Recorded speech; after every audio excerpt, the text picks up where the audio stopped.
കോഴിക്കോട് റോഡിലെ കുഴിയടക്കൽ പ്രഹസനം മാത്രമായി മാറി കൊയിലാണ്ടി എടവണ്ണ സംസ്ഥാന പാതയിൽ താഴ്ന്നു പോയ ഭാഗത്ത് ഇന്നലെ നടത്തിയ ടാറിംഗ് മണിക്കൂറുകൾക്കകം പൊളിഞ്ഞു. പക്ഷേ കേവലം പ്രഹസനം എന്ന രീതിയിലുള്ള പ്രവൃത്തി മാത്രമാണ് ആ റോഡിൽ നടത്തിയിട്ടുള്ളത്.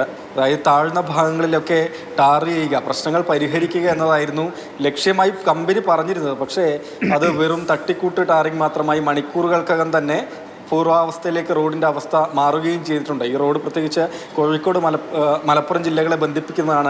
എടവണ്ണയിൽ നിന്ന് കൊയിലാണ്ടി വരെയുള്ള സംസ്ഥാന പാതയാണ്. 228 കോടിയോളം രൂപ ചിലവഴിച്ചാണ് ഈ പാതയുടെ നവീകരണ പ്രവൃത്തികൾ നടത്തിയിരുന്നത്. പക്ഷേ ഉദ്ഘാടനം കഴിഞ്ഞ് ഒരു വർഷം പൂർത്തിയാകുന്നതിന് മുൻപ് തന്നെ ഭാരവാഹനങ്ങൾ, ചരക്ക് വാഹനങ്ങൾ സഞ്ചരിക്കുന്ന സമയത്ത് റോഡ് താഴ്ന്നു പോകുന്നു എന്നുള്ള പരാതി വന്നു. പരിശോധനയിൽ ഇത് യാഥാർത്ഥ്യമാണെന്ന് സ്ഥിരീകരിക്കുകയും ചെയ്തു.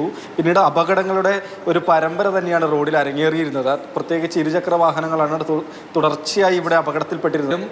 ശ്രീധന്യ കൺസ്ട്രക്ഷൻസ് നടത്തിയ പക്ഷേ ഈ അറ്റകുറ്റപ്പണി അത്യന്തം പരാജയമായി പോയി എന്നുള്ളതാണ്. KSTP ആണ് മേൽനോട്ടമൊക്കെ വഹിച്ചിരുന്നത്. പക്ഷേ കൃത്യമായി കാണിച്ചു നൽകിയ സ്ഥലങ്ങളിലല്ല അറ്റകുറ്റപ്പണി നടത്തിയത്.